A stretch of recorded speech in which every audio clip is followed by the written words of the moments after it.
Hello friends, I am Rahul Rana and together with my teammate Monish Patel, we will be presenting our final project on advanced big data analytics, and our topic for the project is data acquisition for knowledge graphs from Bitcoins to social network analysis.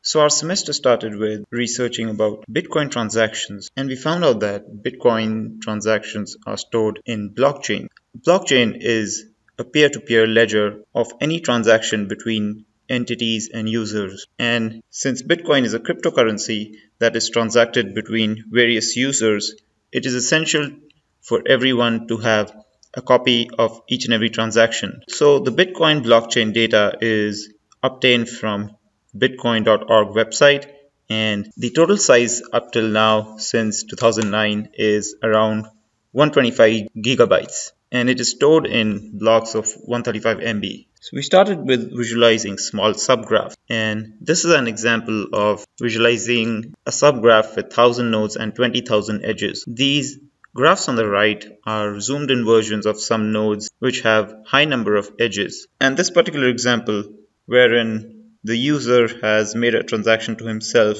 is a possible indication of a fraudulent transaction. For further analysis, it was not possible for us to process the whole 120 gigabytes of data since we did not have much computational power. So we decided to perform analysis with the Bitcoin transaction data up till April 2012, which has 10 million edges and 1 million nodes. And we performed this analysis using Giphy. So this is our statistical analysis results that we obtained using Giphy, which is an open source software, and shortly I will explain you how to use that. So as you can see, the degree distribution curve, the average has been computed to be 3.4 and the weighted average is 63.5. So as encircled by green, you can see that most of the users indicated by red dots are concentrated on the lower values, while very few users have very high values. This gives us good information about the outliers in the network and possible anomaly occurrences. Since the users encircled in red have performed very high number of transactions, they can be potentially fraudulent. And so our detective D has detected them as fraudulent. It gives us a sense that these users have made it their business to trade Bitcoins and have high stakes in the network, and so they can easily commit crimes like insider trading, etc. A similar observation we make in the eigenvector centrality distribution as well, and the Hubs distribution also. Now, an interesting result was obtained with the community detection algorithm. The number of communities detected was around 56,000 and the modularity score was 0.95. So this graph has been overlaid with a Gaussian curve to identify the more naturally occurring communities and also the outlier communities. And so our detective D has encircled them in red to identify the potentially fraudulent communities. Now this is the PageRank distribution graph, which shows the importance of each user in the Bitcoin network. The users encircled in red shows that there are a very small number of users who are really important in the network, and they have a high importance score, whereas most of the users have an importance score of close to 0. It is these important entities who are mostly fraud committers, since they have a very high stake in the network, and so they would perform large scale and large value frauds. And these are the ones to keep an eye out for. And so our detective D is keeping a close check on them. Now we move on to social network analysis, which is the study of how information spreads within a community and to understand people's behaviors. Now, thanks to various social networking websites, there's a ton of data available, but the data cannot be captured easily. Thankfully, knowledge graphs are a very important tool in social network analysis. Now, we captured this data using the NetWiz API, and we chose two kinds of data sets within the large pool of Facebook data. One was the Facebook group data of Columbia International Students Group, and the other was Facebook page-like network of the Columbia Alumni Association page. The API generates data in graph data format, which we converted to JSON for visualizing the graph on the web and in CSV format for analysis using Giphy. Now this is a small description of the Facebook group post data. It's a network of user activity around posts on groups, which includes likes, comments, and any reactions made by users on the group. And we are particularly talking about the international student group within Colombia. The data has 300 edges, and the data set includes 300 nodes and 150 edges. And this data set is only for the month of April 2017. It is bipartite in nature, and the nodes represent posts or users. And as you can see, it has a rich amount of details in terms of various attributes like the like count, which indicates the number of likes received to a post, or the reaction count, or be it the type of post, whether it was a photo or a status update, etc. Now we will show you a visualization of this data on Giphy and also show you some interesting observations that we made using that visualization. This is the interface of Giphy, which is an open source software and a really powerful software. Now this is how the blank slate of Giphy looks.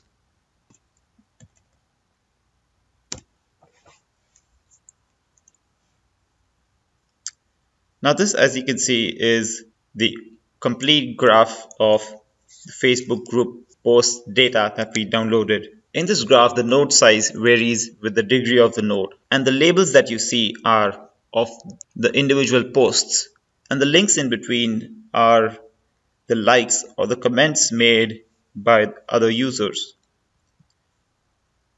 Now Giphy stores all the nodes and edges in a CSV format in its data table here.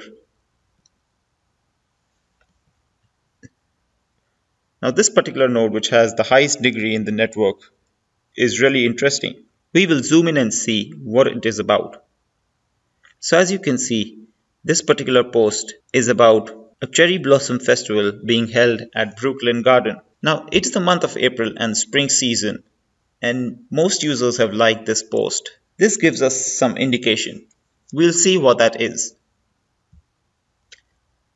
Alright, so this particular node represents a post about an apartment sublet. It has been liked by 4 users, as you can see. This also gives us some information about user behavior. This gives us some information about the user behavior. Now, since it's the month of April and a peak spring season, we understand that users would obviously like spring-related activities or events. And that's why the event related to Cherry Blossom Festival has received the maximum likes. Also, a particular type of users like students start looking for temporary summer accommodations during spring season since they have to clear out their dorms in colleges. And so this particular post about an apartment sublet has also received significant likes. Now we will show you the web visualization of the Facebook group posts data. This has been visualized using D3 JavaScript, where each node size varies with the degree. It's a forced gravity layout where the nodes that like a particular post or the nodes that are connected to a particular node, they stay close to it. They stay gravitated to that node. As when I move, the connected nodes also move along with it. It's a gravity connection. Also, it has a nice property that when I hover over the particular node, it displays the post that the node represents.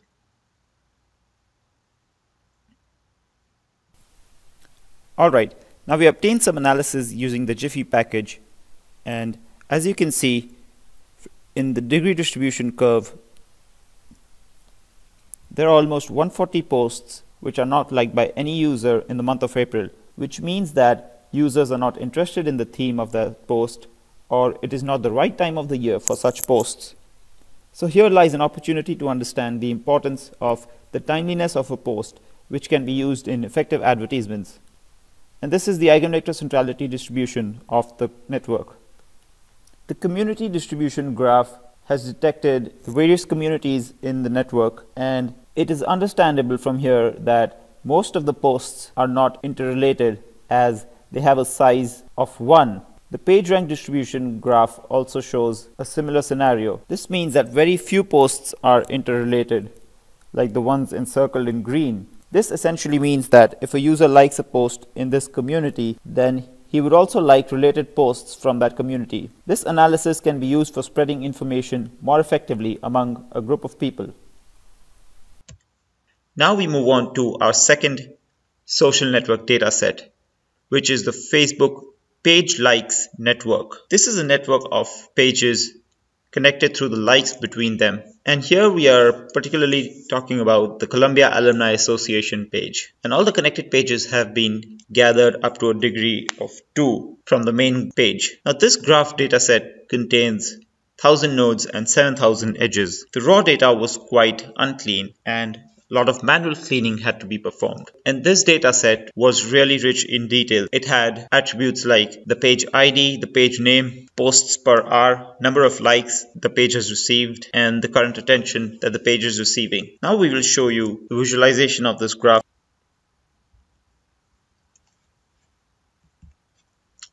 So this is the complete network of the Facebook Page Likes network. And the node size here varies with the degree of the node. And the labels shown here are the page ID or the page username, like Columbia Alumni Association or Columbia College or Columbia University, etc. And the number of likes that the page has received till date. Now this is the node with the maximum degree. We will zoom in to see what it is. This page is about Columbia College, and it has around 10,000 likes. When we look at more nodes in the graph, we found out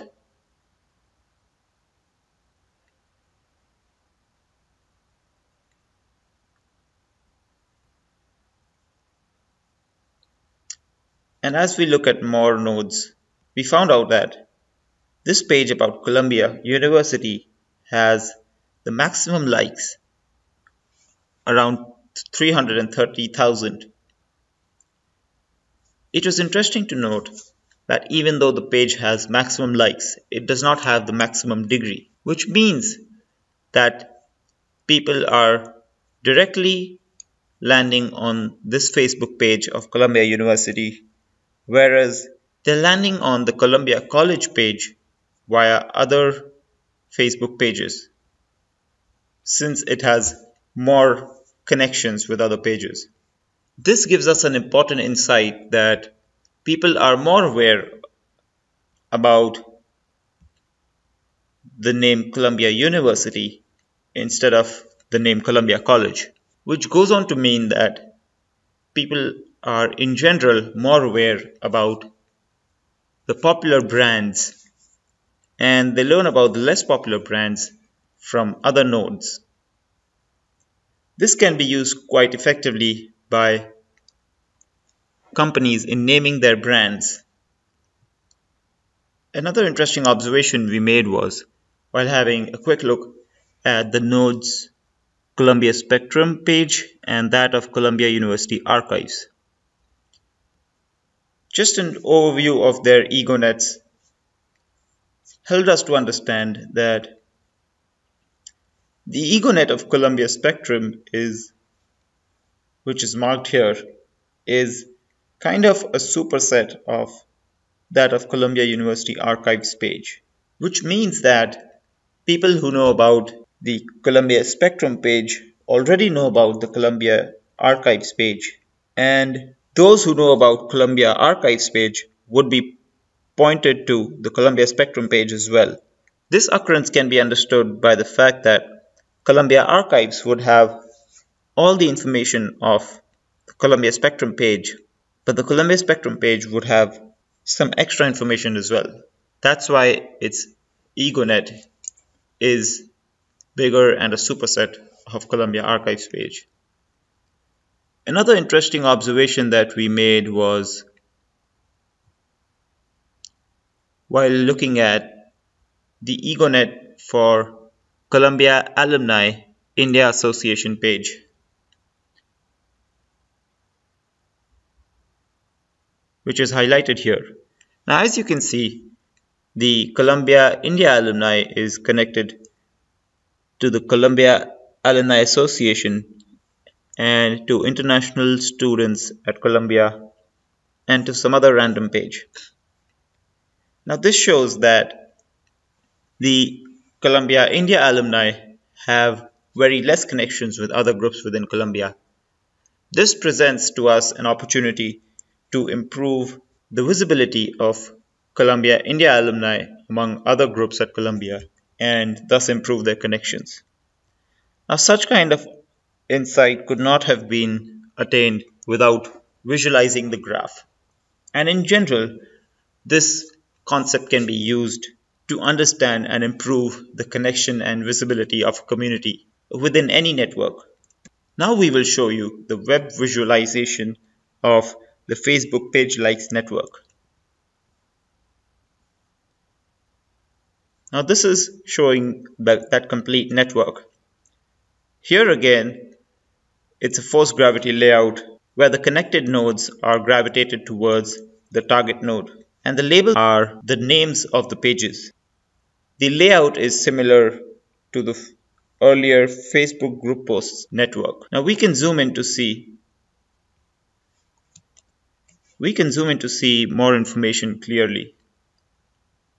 When I hover my mouse over the node, it shows me the direct link to the Facebook page, and when I click over it, it shows me the number of likes the page has received till date.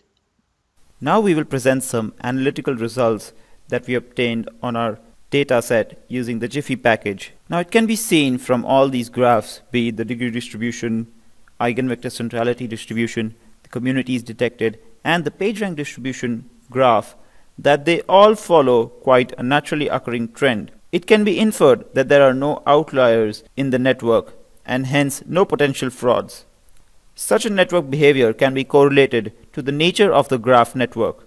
Since it is a social network graph based on a university's activity network, there are very few chances of frauds happening. This information can be extended to focusing our fraud detection efforts on networks wherein the transactions have very high stakes, like in case of Bitcoin transactions or any other property transaction. So not very useful occurrences of fraud will be found in a safe social network like our dataset, and hence our detective D has been proven wrong here.